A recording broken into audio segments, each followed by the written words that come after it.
C++ ના આજના લેક્ચરમાં હું આપનું હાર્દિક સ્વાગત કરું છું. ગયા લેક્ચરમાં આપણે જે છે એ પોઇન્ટર્સ ટુ મેમ્બર જે છે એ આપણે જોયું.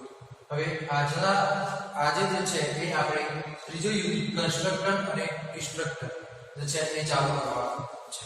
તો આજની આપણી પહેલી થિયરી જે છે એ છે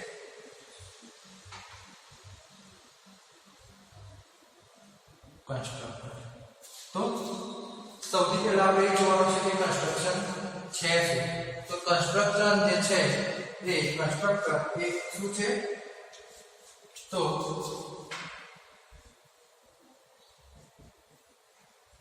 કન્સ્ટ્રક્ટર is a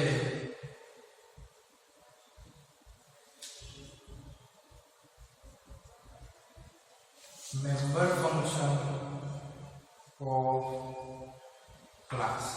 એટલે કે કન્સ્ટ્રક્ટર જે છે એ શું છે? Member function of the class. But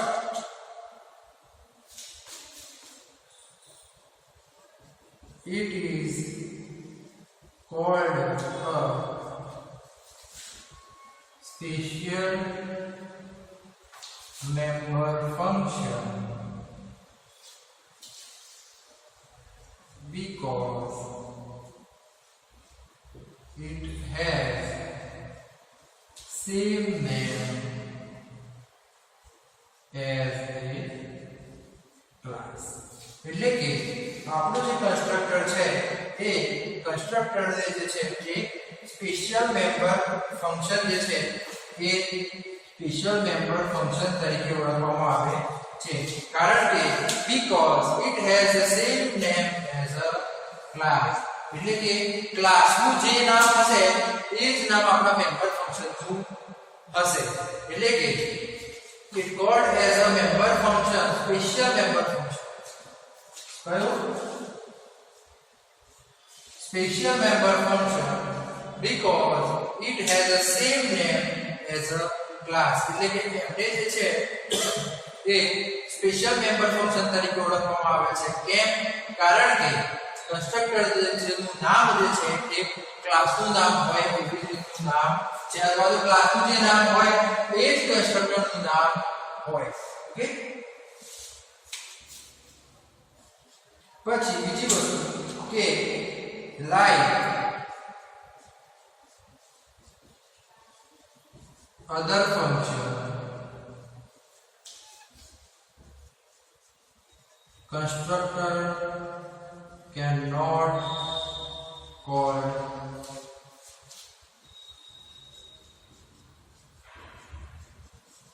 explicitly.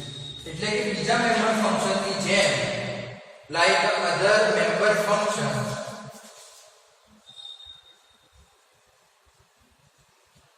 એટલે કે બીજા મેમ્બર ફંક્શન ની જેમ કન્સ્ટ્રક્ટર ને એક્સપ્લિસિટલી કે અલગથી કોલ કરાવવાનો રહેતો નથી. પણ જ્યારે કોઈ પણ ડેટા મેમ્બરનો અથવા તો કોઈ પણ ક્લાસનો ઓબ્જેક્ટ ક્રિએટ થાય, જેવો ઓબ્જેક્ટ ક્રિએટ થાય એટલે જે છે એ કન્સ્ટ્રક્ટર થ્રુ જે છે એ વેલ્યુ અસાઇન થઈ જાય.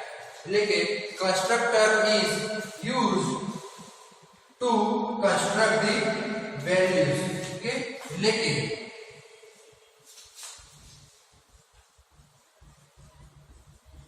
constructor is used to construct the values.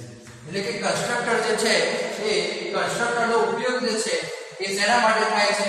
તો કે કન્સ્ટ્રક્ટ ધ વેલ્યુ. ઓકે. શેની વેલ્યુ? તો construct the value of data member of class. એટલે કે કન્સ્ટ્રક્ટર જે છે એ નો ઉપયોગ જે છે એ વેલ્યુ કન્સ્ટ્રક્ટ કરવા માટે થાય છે. અને એ વેલ્યુ કોની કન્સ્ટ્રક્ટ કરવાની? તો કે data members of class. એટલે કે ક્લાસના જે ડેટા મેમ્બર છે એમની વેલ્યુ જે છે એ કન્સ્ટ્રક્ટ કરવા માટે જે છે એ ઉપયોગમાં આવે છે.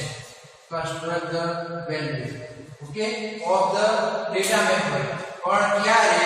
તો when object of the class is created, એટલે કે when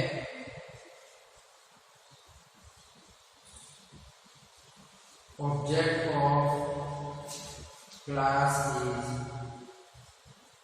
created. એટલે કે જ્યારે કોઈ પણ ક્લાસનો ઓબ્જેક્ટ ક્રિએટ થાય તો એ વખતે જે છે એ ફંક્શનને જ્યારે ઓબ્જેક્ટ ક્રિએટ થાય ત્યારે કન્સ્ટ્રક્ટર જે છે એ શેના માટે ઉપયોગમાં આવે છે? તો કે કન્સ્ટ્રક્ટ ધ વેલ્યુ શેની? તો ડેટા મેમ્બરની. ક્યારે? જ્યારે ઓબ્જેક્ટ ક્રિએટ થાય ત્યારે. એટલે કે constructor is used to construct the value of data members of the class when object of class is created. એટલે કે જ્યારે કોઈ પણ ક્લાસનો ઓબ્જેક્ટ ક્રિએટ કરવામાં આવે ત્યારે જે છે એ કન્સ્ટ્રક્ટર જે છે એ શું કરે છે? તો વેલ્યુ જે છે એ કન્સ્ટ્રક્ટ કરે છે અથવા તો વેલ્યુ જે છે એ અસાઇન કરે છે at the time of the object of the class is created. Okay, તો આગળ આપણે જોઈએ કે દરેકે દરેક ક્લાસ જે છે એને એટલીસ્ટ એક કન્સ્ટ્રક્ટર તો હોય જ છે. ઓકે, અને જ્યારે એનો ઓબ્જેક્ટ ક્રિએટ થાય તો એની ડિફોલ્ટ વેલ્યુ જે છે એ 1 થઈ જાય. ઓકે, એટલે કે every class has at least one constructor. એટલે કે every class has at least one constructor in it. એટલે કે at least one constructor.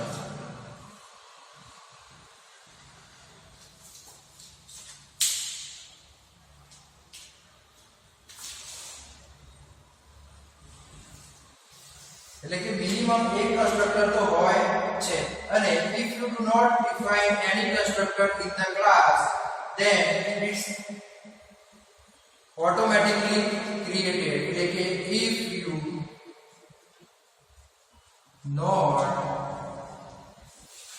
define a constructor of class it automatically created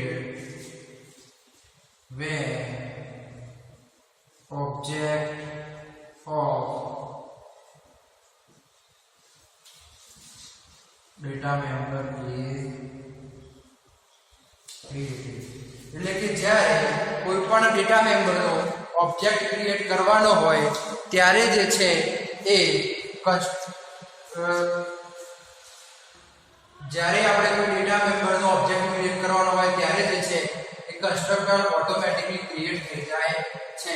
એટલે કે કોઈ પણ ક્લાસ હશે તો એનો મિનિમમ જે છે એ એક કન્સ્ટ્રક્ટર તો હશે ને હશે જ. એકથી વધારે હશે પણ એકથી ઓછો હશે નહીં. ઓકે, અને એની ડિફોલ્ટ વેલ્યુ જે છે એટલે કે અને જે કન્સ્ટ્રક્ટર ઓટોમેટિકલી ક્રિએટ થઈ જાય એને ડિફોલ્ટ કન્સ્ટ્રક્ટર તરીકે ઓળખવામાં આવે છે કે જેનામાંથી આર્ગ્યુમેન્ટ પસાર થાય નહીં. ઓકે, અને એની ડિફોલ્ટ વેલ્યુ જે છે એ ચલો જોઈએ આપણે કન્સ્ટ્રક્ટરનો એક એક્ઝામ્પલ.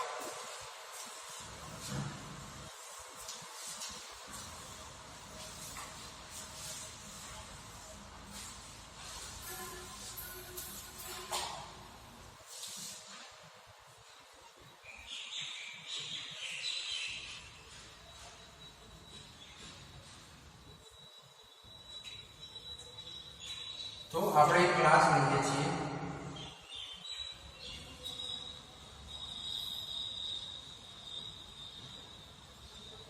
એની અંદર આપણે જે છે એ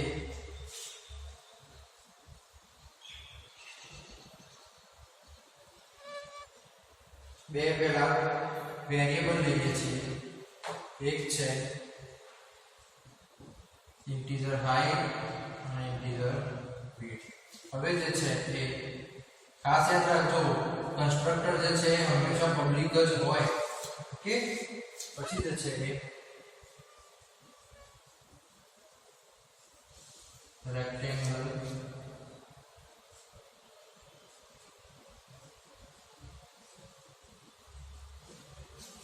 તો અહીંયા જે છે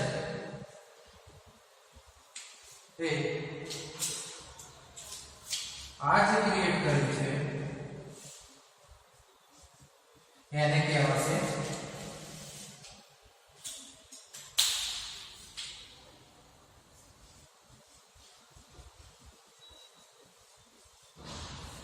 કન્સ્ટ્રક્ટર.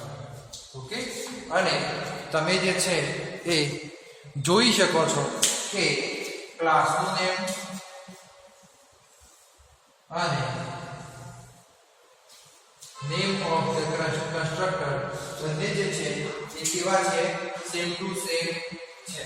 એટલે કે કન્સ્ટ્રક્ટર અને આપણા ક્લાસનું નામ જે છે એ શું હશે? સેમ હશે.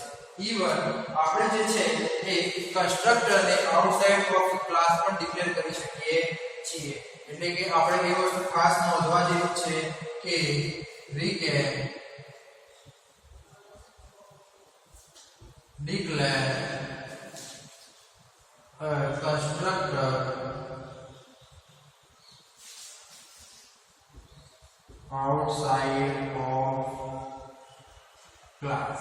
ઓકે, એટલે આપણે જે છે એ કોઈ પણ કન્સ્ટ્રક્ટર છે તો એને આઉટસાઇડ ઓફ ધ ક્લાસ પણ આપણે ડિક્લેર કરી શકીએ છીએ. એટલે કે we can declare a constructor outside of the class using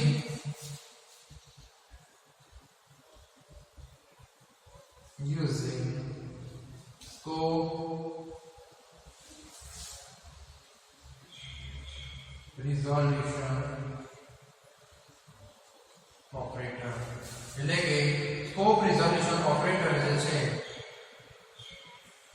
A scope resolution ઓપરેટરનો ઉપયોગ કરી અને આપણે જે છે એ કન્સ્ટ્રક્ટર જે છે એને આઉટસાઇડ ઓફ ધ ક્લાસ જે છે એનો ઉપયોગ કરીને પણ એક્સેસ કરી શકીએ છીએ. ઓકે, તો let's see one example.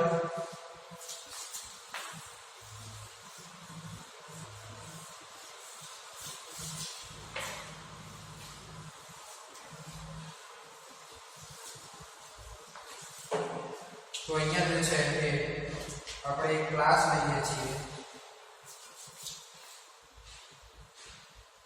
Class suppose કે એરિયા. ઓકે, અહીંયા હું જે છે એ ઇન્ટીજર l અને b આ બે નામના વેરીએબલ લઉં છું અને પબ્લિક આપણે જે છે એ એરિયા નામનો જે છે એક કન્સ્ટ્રક્ટર જે છે એ આપણે અહીંયા ડિક્લેર કર્યો છે. તો હવે જે છે એ કન્સ્ટ્રક્ટરને આપણે કેવી રીતે લખીશું? તો કે area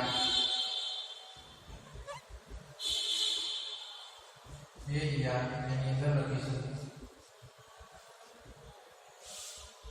l is equal to 25, b is equal to 45. તો આવી રીતે જે છે એ આપણે લખી શકીએ છીએ. તો આ જે છે એ આપણે શું કર્યું છે તો કે outside of class. ઓકે, તો અહીંયા જે છે એ તમે જોઈ શકો છો કે આપણે અહીંયા ક્લાસ પૂરો થઈ જાય છે અને આપણું જે છે એ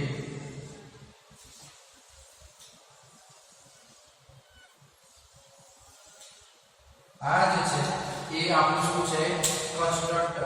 અને જેની અંદર આપણે જે છે એ આ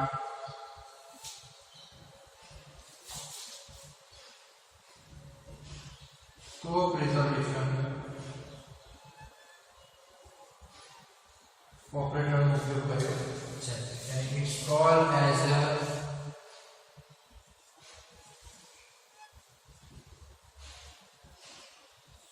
constructor. ઓકે, એટલે કે આ જે જે છે એ આ ક્લાસની બહાર ડિક્લેર કરેલું કન્સ્ટ્રક્ટર છે એટલે કે તમે કન્સ્ટ્રક્ટર જે છે એ ક્લાસની અંદર અને ક્લાસની બહાર એટલે કે અંદર અને બહાર જેમ તમને યોગ્ય લાગે એવી રીતે તમે ડિક્લેર કરી શકો છો એટલે ક્લાસની અંદર પણ કરી શકાય અને ક્લાસની બહાર પણ કરી શકાય અને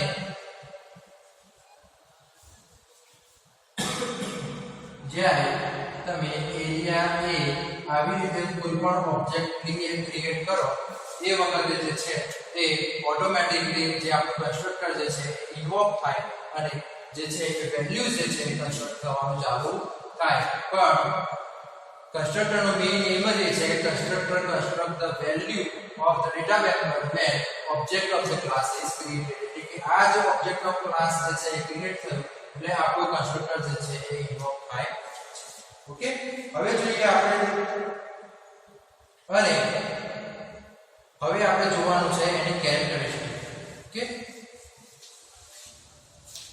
the characteristic of constructor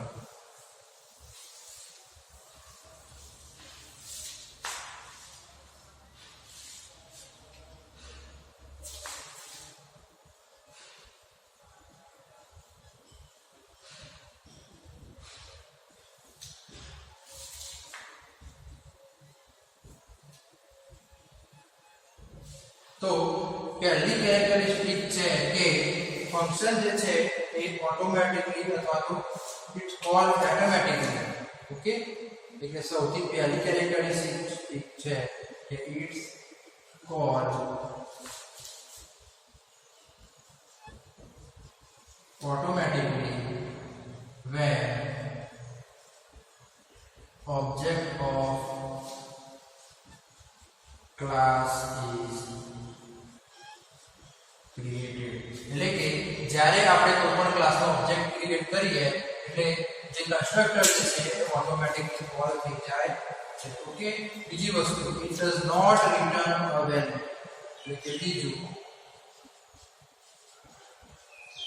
it does not return a value એટલે કન્સ્ટ્રક્ટર જે છે એ ક્યારે વેલ્યુ રિટર્ન કરતું નથી પછી ત્રીજા નંબરમાં છે કે it must be defined in a public section એટલે કે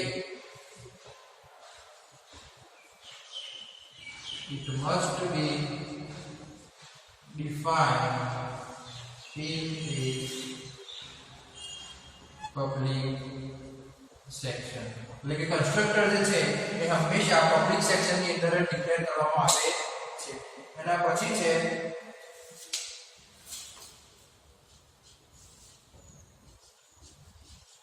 it has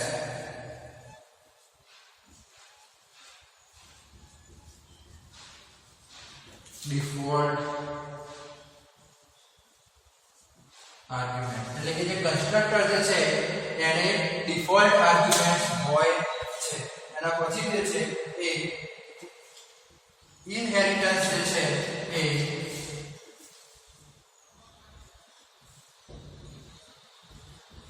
inheritance is not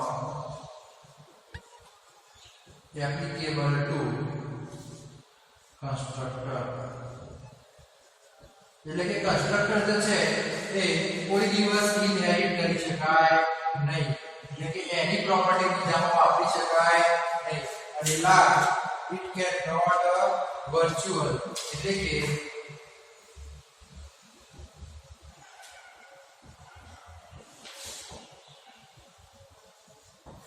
આપણું કન્સ્ટ્રક્ટર જે છે એ કોઈ દિવસ વર્ચ્યુઅલ હોય નહીં તો ફરી એકવાર આપણે રિવાઇઝ કરી લઈએ કે ઇટ્સ કોલ્ડ ઓટોમેટિકલી એટલે કે સૌથી પહેલા ખાસ કે ભાઈ કન્સ્ટ્રક્ટર જે છે ઓટોમેટિક કોલ થાય ક્યારે જ્યારે ક્લાસનો ઓબ્જેક્ટ ક્રિએટ થાય ત્યારે it does not return a value એટલે કે કન્સ્ટ્રક્ટર જે છે એ વેલ્યુ રિટર્ન કરતો નથી it must be defined in a public section એટલે કન્સ્ટ્રક્ટર જે છે હંમેશા પબ્લિક સેક્શન ની અંદર ડિક્લેર કરવામાં આવે છે it has default arguments એટલે કે આપણું કન્સ્ટ્રક્ટર જે છે એને ડિફોલ્ટ આર્ગ્યુમેન્ટ હોય છે ઓકે બીજું inheritance is not applicable to the constructor એટલે કે આપણે જે છે એ inheritance નો ઉપયોગ કન્સ્ટ્રક્ટર ની અંદર કરી શકતા નથી અને it can not a virtual એટલે કે કન્સ્ટ્રક્ટર જે છે એ વર્ચ્યુઅલ છે એટલે કે આ જે છે એ કેરેક્ટરિસ્ટિક ઓફ ધ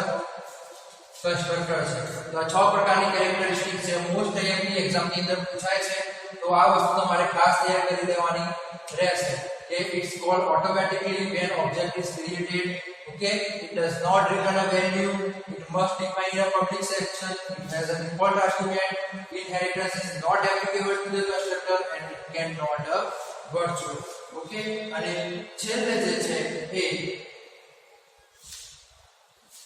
જે કન્સ્ટ્રક્ટર જે છે એ કોઈ પણ પ્રકારની આર્ગ્યુમેન્ટ એક્સેપ્ટ ના કરતો હોય તો એને ડિફોલ્ટ કન્સ્ટ્રક્ટર તરીકે ઓળખવામાં આવે છે એટલે કે the constructor does not accept any argument is known as a default constructor એટલે કે the constructor does not accept the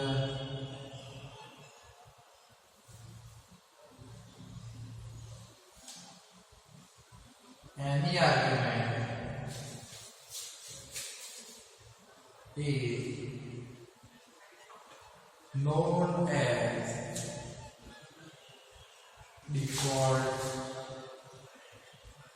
constructor એટલે કે જે કન્સ્ટ્રક્ટર જે છે એ કોઈ પણ આર્ગ્યુમેન્ટ એક્સેપ્ટ કરતો નથી એટલે કે the constructor does not accept any argument એટલે કે the constructor does not accept any argument then it is known as a